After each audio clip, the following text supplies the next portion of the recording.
Hey everyone, Chen here bringing you guys a very special video because today we are finally going to go over every single possible itemization build path you can go on Akshan in a very in-depth guide. So you guys will never have any questions about when to build what, stuff like that.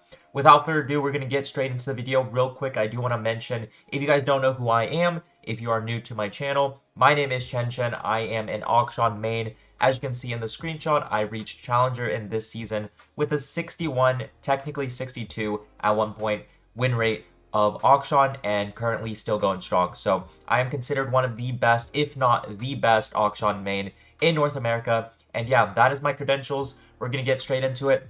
Real quick, I do want to mention one minor thing. Mythics are getting removed. I don't think it's soon. I believe there's still going to be 2 to 3 months, but once it does, then obviously this video is outdated and I will make, more and more stuff like that. But without further ado, let's get straight into it. All right, starting with the lethality build. So I have everything laid out beautifully. I spent some time on this PowerPoint so you guys can, actually see it, stuff like that with examples. And overall, I worked really hard. So if you guys can just drop me a quick like, that would mean the world to me. Anyways, starting off with the lethality build. And real quick, I do want to mention I did make videos about probably all of these builds before. So if you ever want to see them actually played in action, you just go to my YouTube channel and stuff like that. Now, the lethality Akshan build, the core item goes as follows. You start Yumu's, you go collector, and then you go into RFC. Situational items that you can build. Real quick, I do want to mention, instead of RFC, you can actually optimize for Sorelda's Grudge if they are a little bit tankier. But generally speaking, if you're building lethality, you want them to be squishy. And so RFC 3rd is going to help you out with that. Now, other items you can go is Edge of Night, Guardian Angel. There's just a bunch, so I didn't really list. You can go any sort of lethality items like the Serpent's Fang, any of that, and this build will work. Stuff like that. You can also go even like critish items like Bloodthirster. Synergize very well with this poke lethality one-shot roaming build. And yeah, when to go this build is very important. You're gonna want 4+ squishies on the enemy team.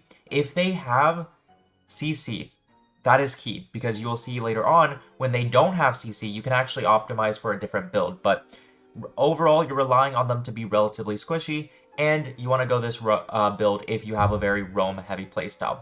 So once again, like I said, I have an example of an OP.G, just a random game thrown in here, kind of showcasing either 5 or 6 items for each single possible build, and their comp more specifically, so you guys can better understand. And so you guys can actually know when to build it based on, what I say when to go. So for example, in our example here, they have Orianna, Vel'Koz, Senna, Briar, and Cassante. So do they have 4 squishies?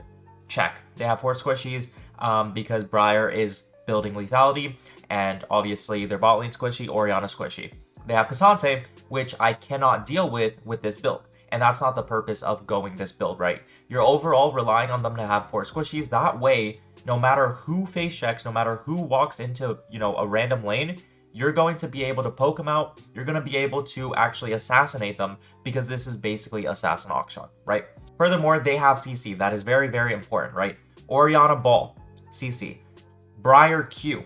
The moment you jump in, CC. Senna W, CC. Vel'Koz E. Lots and lots of CC. Granted, not insanely easy to land, but nonetheless still have a good amount of CC, and as such, you're going to want to opt into the lethality build. Alright, moving on, we have the poke build. Now, this is currently the build I've been running 90% of my games. It is absolutely bonkers, and in my opinion, it's technically just better than the lethality build. We're going to go over every single reason right now. Core items. Storm Razor, i.e. RFC. Okay? If you don't know anything about how Akshan interacts with RFC and how he interacts with poke, these first and second builds are not for you. These itemization builds are very slow, very methodical, very high skill, high reward type shit, okay? So if you are not that sort of Akshan player, if you enjoy going in without a single thought with your E and just hoping to kill somebody and resetting, these first 2 builds, the lethality and the poke, are probably not for you, all right? Situation items are going to be listed there. I don't really want to fully list for every single build, but I'll touch on the things that are important. Once again, Bloodthirster, right? The whole premise of these two builds, you're playing out of range, into RFC, stuff like that. So Bloodthirster, you're going to be 100 HP, basically every single fight, and you're going to have that extra AD. Essence Reaver is actually very interesting. I've been testing with this, and I think it's a really, really good 6 item. The reason being is, obviously, when you press W, your next auto is empowered. And obviously, this is for poke, right? So you're doing about 200 extra damage every single W, and that is quite a lot considering Stormrazor IE, RFC, Bloodthirster, and then Essence Reaver. You're going to be doing about 1,000 upwards to like 1.2, 1.3k damage every single W. That is insane. That is absolutely bonkers, right? Now, when to go. This is basically my bread and butter build. When to go, very important when they have 3 or more squishies, okay? So last build was for 4, just because you're building lethality items. This build is for 3. It deals much better with tanks. You're generally going to opt in for LDR, 4th, and even so, Stormrazor IE RFC just offers more output and capability to deal with tanks. That's why you only need them to have 3 tanks, right? Or 3 squishies, rather. And then the other second part, which is actually very misunderstood but important, is scaling. Because of the anti-snowball changes that just occurred recently, scaling is super, super broken, and this build is one of the most broken Akshan builds for scaling. Why is that? Because once again, when you're doing 1k plus damage every single auto out of W camo, and when you're level 18 on Akshan, with your W being 2 seconds, and if you build Essence Reaver, you have 20 ability haste, and it goes down to like 1.6, you're literally poking 1.3k damage every single auto, every single 1.6 seconds. Or upwards to that amount, right? Does that make sense? Absolutely bonkers build. The best scaling build possible. But once again, I do need to remind you guys, if you are not good at slow-paced games, understanding damage, understanding when to go in, when not to go in, you are going to crash and you are going to end, okay? All right, let's look into the example and why did I build this. So once again, it's very important that they have CC as to why you warrant the poke build as opposed to another build that I'll mention later. Shake'em, clone, it's not the best CC, but it still is there if you're walking into it, and obviously boxes, especially if they're going AP, which I believe he did go this game. So, you know, a good amount of CC that you can't really just EN. The biggest culprit here, though, is actually Aatrox and Cho'Gath. The moment you jump in on Cho'Gath, you're silenced, you're knocked up, you can't play. The moment you E into Aatrox, same thing applies. You're knocked up, you can't play, right? Jinx doesn't really matter, but they have CC. They have that type of CC to where it's like, I don't really want to EN to actually be able to play the game. Thus, I build poke. Moving on, our favorite build that we are very well aware of, it's the on-hit build. I don't want to touch on this too many times because I've made so many fucking videos about it, but the core items, now, interestingly, there are 2 variations. Technically speaking, on hit, there are like 10 variations you could go, so any sort of these items could probably just work. You slap them on Akshan and they will work, but the main ones are Kraken, Borg, Gwensus, or Borg, Gwensus, and then situational items. Obviously, with Wit's End being the first one, that kind of implies that you do want Wit's End majority of these games, so a very common build is Borg, Gwensus, Wit's End, right? Generally speaking, whenever I need on hits, and they have AP, I will go Borg, Gwensus, Wit's End. If they don't, and if they have a little bit of like extra tanky, you know, users, I will go Kraken, Borg, Gwensus. Cool. And then obviously other situation items, you can just kind of go whatever. Now when to actually go this build should be super obvious when they have 2+ tanks or bruisers. If they have 2 bruisers, you're not necessarily warranted to go this build, but you can still get away with it. But if they have like 2 tanks, you absolutely want to go on hit, or else you're not playing League of Legends, right? So let's look at the example here. Oh, another thing I want to mention, it does scale. Does not outscale poke build. It doesn't at all. You're completely outranged. You're going to do no damage, stuff like that towards Lee later on, but you do actually scale. Your second and third item is significantly stronger than, let's say, other builds, right? You are going to actually scale and curve up as opposed to other builds that potentially, you know, curve, spike up, and then spike all the way down.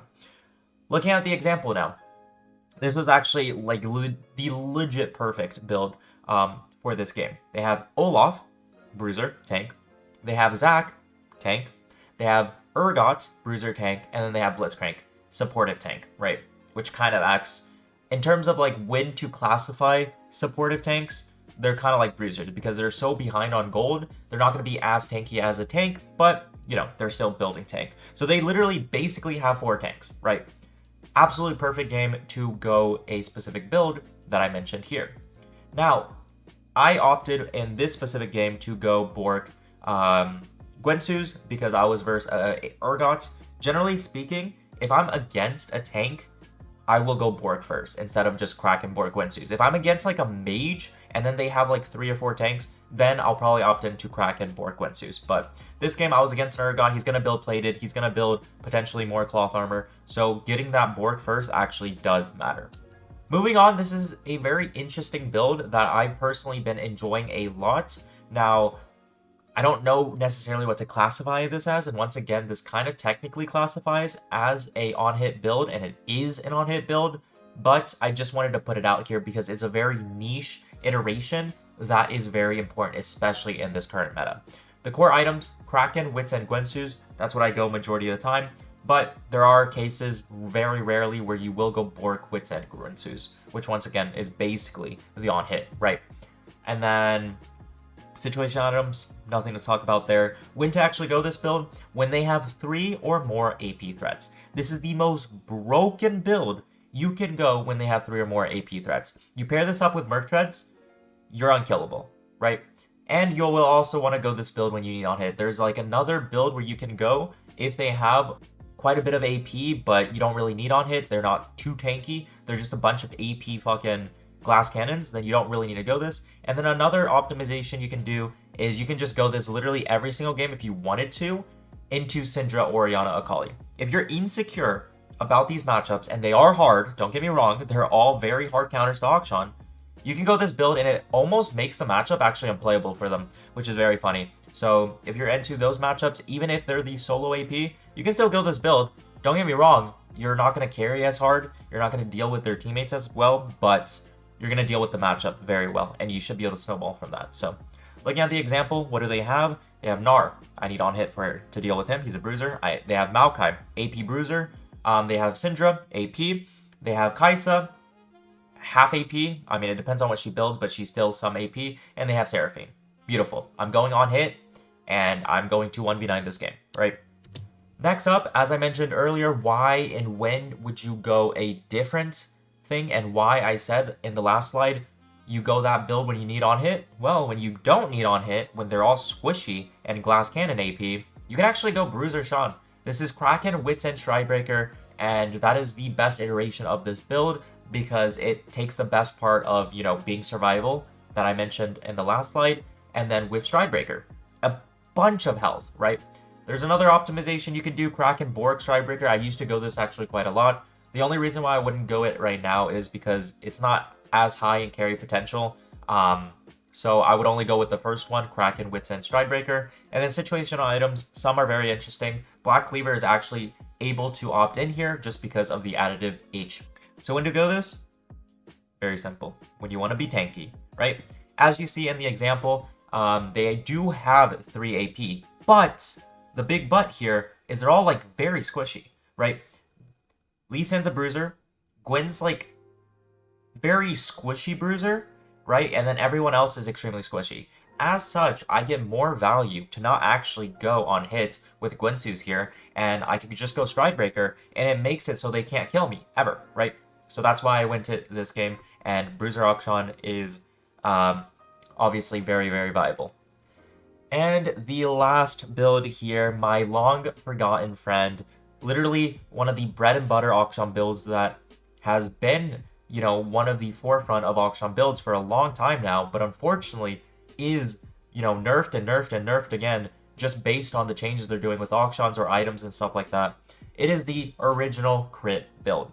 Kraken, Collector, IE, those are your core. You go those 3 every single game. And then situation items, I like to opt in for RFC 4 just so you can pseudo poke, because once you have those 3 items, you don't need more damage. You need actually ways to play throughout the fight and potentially poke, right? And then Bloodthirster, LDR, Mortal, literally anything kind of works. You could go Guardian Angel as well. It works as well. Now, when to go this build? Why did I mention so much on CC in the first 2 slides? It's because when they don't have CC, you can get away with a bit of a cheeky crit. I will say, 1 every 100 games will you probably build this crit. 1 every 100 games. Otherwise, there are better builds out there. But if they have no CC and they are squishy, this is the build for you. You will 1v9 every single game without fail. If they have no CC and 5 squishies, you're guaranteed a win almost, if that makes sense, right? So let's look at the example. The example, they have GP, no CC. Evelyn, no CC. Cass, no CC. Jinx, no CC. And then Senna, barely any CC. If she's landing W, you probably eat terribly. And of course, I dropped 25 kills. Like, of course I dropped 25 kills. How do I not drop 25 kills when I go crit into those 5 champions? Does that make sense? So that is the beautiful video for you guys. Hope you guys found this video useful. If you did, make sure to let me know down in the comments below. If you enjoyed, smash the like button. Reminder, really quickly, I do stream Akshan gameplay basically every single day. I try to be live every single day on my Twitch, Chen53. Let me move my cam. So if you want to check me out there, make sure to consider dropping a follow, stuff like that. Anyways, thank you all so much for watching. Let me know down in the comments below other videos you would like to see. And that is it from me. Hope you all have a great rest of your day. Chen out.